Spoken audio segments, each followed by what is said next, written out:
केन और लीटा WWE के दो ऐसे लेजेंड्स जिन्होंने WWE एटीट्यूड एरा और रूथलेस एग्रेशन एरा के समय फैंस को एंटरटेन किया था और अपनी ऐसी कल्ट फॉलोइंग को क्रिएट किया जिसकी चर्चा आने वाले 100 सालों तक होती रहेगी। पर एक ऐसा समय भी आया था WWE में जब केन और लीटा की love story ruthless aggression era की सबसे चर्चित और लंबे चलने वाली स्टोरीज में से एक थी। तो कैसी थी इनकी लव स्टोरी, जानने के लिए वीडियो में शुरू से लेकर अंत तक बने रहिएगा।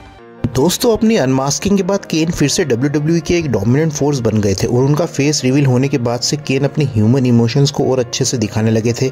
अब वे सिर्फ ह्यूज और पावरफुल होने के साथ साथ अपने सैडिस्टिक और साइको कैरेक्टर के ट्रेड्स और मैनरिज्म्स को दिखाने लगे थे। और उनका एक फेमस स्टोरी लाइन था 2004 के समय जब वे लीटा के प्यार में पड़ गए थे। और दोस्तों, ऐसा नहीं है कि केन के साथ ऐसा फर्स्ट टाइम हुआ हो। केन डेविल्स फेवरेट डीमन के साथ साथ डीवास फेवरेट डीमन भी रहे हैं। उनका चाइना टेरी रनल स्टोरी के साथ भी रिलेशन रहा है। इस कहानी की शुरुआत हुई थी जब केन रेसलमेनिया 20 में रिटर्निंग अंडरटेकर से हार गए थे और लीटा WWE की एटीट्यूड एरा के टाइम से ही एक स्टेब्लिश डिवा हो चुकी थी और वुमेन्स डिवीजन के वे टॉप परफॉर्मर्स में से एक थी। और हार्डी बॉयज़ भी उस टाइम पर WWE के मेजर स्टार्स थे जब रूथलेस एग्रेशन एरा स्टार्ट हो जाने के बाद से ही। और ब्रांड स्प्लिट के बाद मैट हार्डी रॉ में ड्राफ्ट हो गए थे और लीटा ने भी अपना रिटर्न किया था 2003 के एंड में। लीटा और मैट दोनों रिलेशनशिप में थे। रॉ के एक इंटरजेंडर मैच में मैट हार्डी ने लीटा को टैग करने से रिफ्यूज़ कर दिया था, पर रियलिटी में ये स्टोरी लाइन से विंस बैकस्टेज खुश नहीं हुए थे। इस स्टोरी लाइन को एक ट्विस्ट दिया गया था और स्टोरी को फिर से शुरू किया गया। अप्रैल 19, 2004 में एक बार फिर से इंटरजेंडर मैच होता है वाल विनस लीटा का मैट हार्डी और गेल किम के साथ। मैच स्टार्ट होने से पहले केन की एंट्री हो जाती है। केन वाल विनस को चोक स्लैम देकर लीटा को कॉर्नर करने लगते हैं और मैट हार्डी रिंग से बाहर आ जाते हैं, पर अचानक से वे लीटा को केन से बचाने का प्रयास करते हैं, पर केन मैट हार्डी पर भारी पड़ते हैं और उन्हें चोक स्लैम देकर पटक देते हैं और चले जाते हैं। अगले हफ्ते केन फिर से लीटा के मैच में इंटरफेयर करते हैं और उन्हें कॉर्नर करके वे उनके बालों को सूंघते हैं और उन्हें किस करने की कोशिश करते हैं। और केन की इन हरकतों से लीटा वहां से भाग जाती है और बैकस्टेज लीटा भागकर मैट से टकरा जाती है। यहाँ मैट लीटा को भरोसा दिलाते हैं, पर केन पीछे से उन पर अटैक कर देते हैं और केन और मैट का मैच सेट हो जाता है।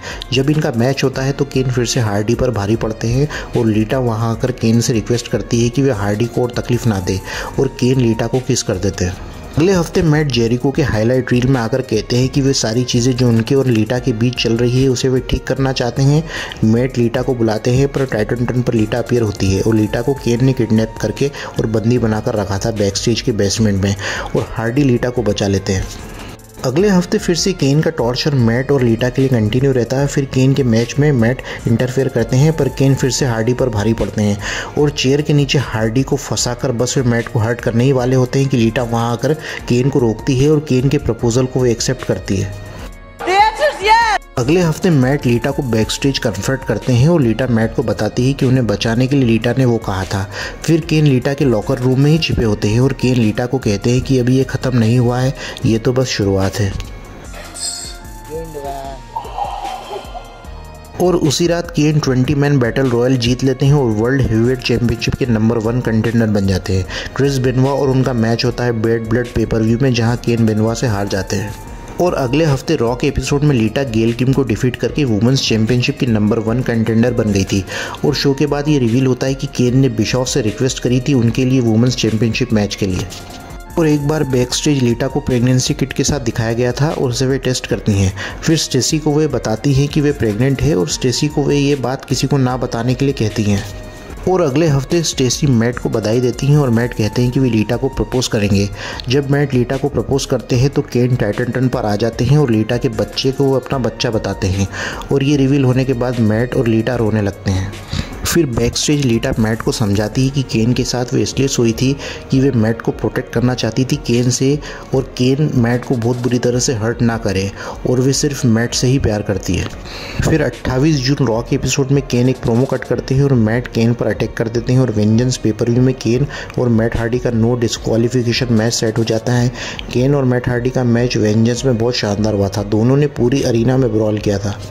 केन पूरे मैच में मैट हार्डी को पनिश करते हैं ब्रूटली। फिर हार्डी भी फाइट बैक करते हैं, पर केन जैसे अपोनेंट के साथ लड़ना कोई बच्चों का काम नहीं। पर हार्डी भी अपना ट्विस्ट ऑफ फेट केन को फाइनली हिट कर देते हैं, पर इतना काफ़ी नहीं होता है। केन स्टील स्टेप्स रिंग में फेंक देते हैं और फिर लीटा वहाँ आ जाती है और वे केन से रिक्वेस्ट करती है कि वे मैट को हर्ट ना करें।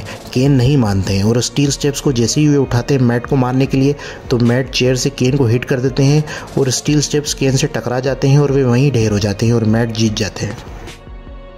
फिर बैक स्टेज ये दिखाया जाता है कि मैट लीटा को एडवाइस करते हैं कि इस कंडीशन में वे ऐसी रिस्की चीज़ें ना करें जिससे बच्चे को तकलीफ हो।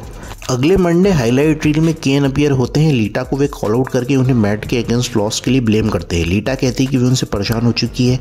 केन कहते हैं कि वे मैट को हर्ट करने से और बुरी चीज़ कर सकते हैं, पर लीटा कहती है कि वे इससे इम्प्रेस नहीं हुई है। मैट अपनी रक्षा खुद तुमसे कर सकता है और वो तुमसे ज़्यादा डिजर्विंग मर्द है।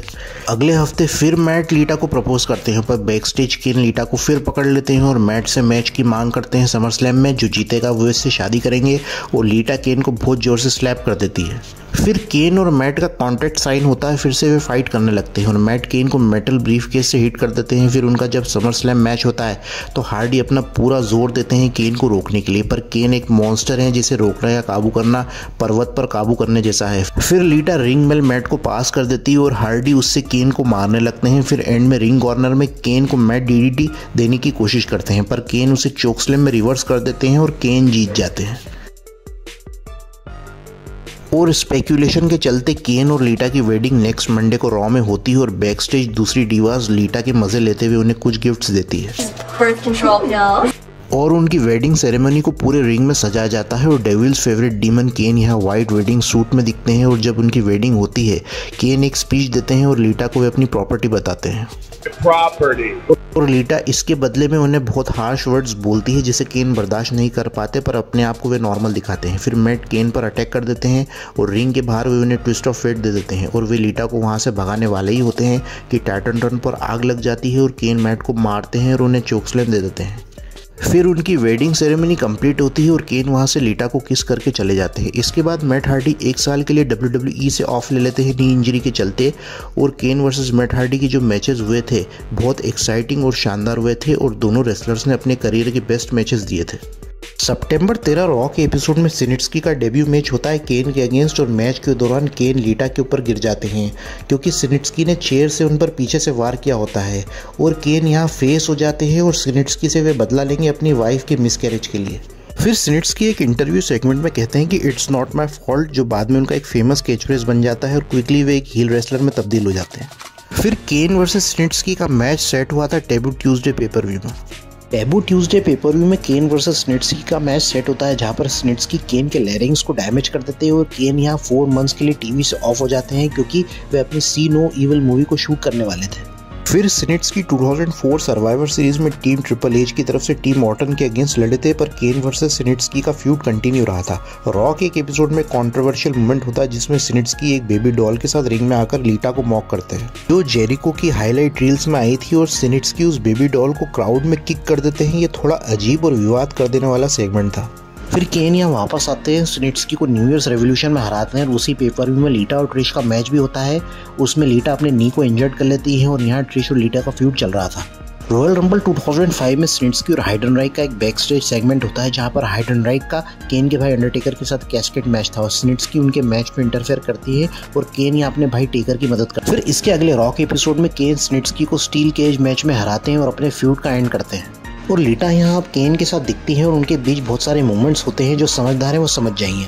ट्रिश और लीटा के फ्यूड के दौरान ट्रिश विजरा को अपना बॉडीगार्ड हायर करती हैं और केन बैकलैश पेपर व्यू में विजरा को हरा देते हैं। फिर इसके बाद केन का मैच होता है money in the bank winner Edge से गोल्ड रश टूर्नामेंट के फाइनल में जिसमें लीटा केन को धोखा दे देती है और एज केन को हरा देते हैं और केन वर्सेस एज का फ्यूड यहाँ स्टार्ट हो जाता है। तो दोस्तों यहाँ पर केन और लीटा की लव स्टोरी एंड होती है और केन वर्सेस एज का फ्यूड यहाँ स्टार्ट हो जाता है जिसका वीडियो भी हमारे चैनल पर अवेलेबल है, आप उसे देख सकते हैं।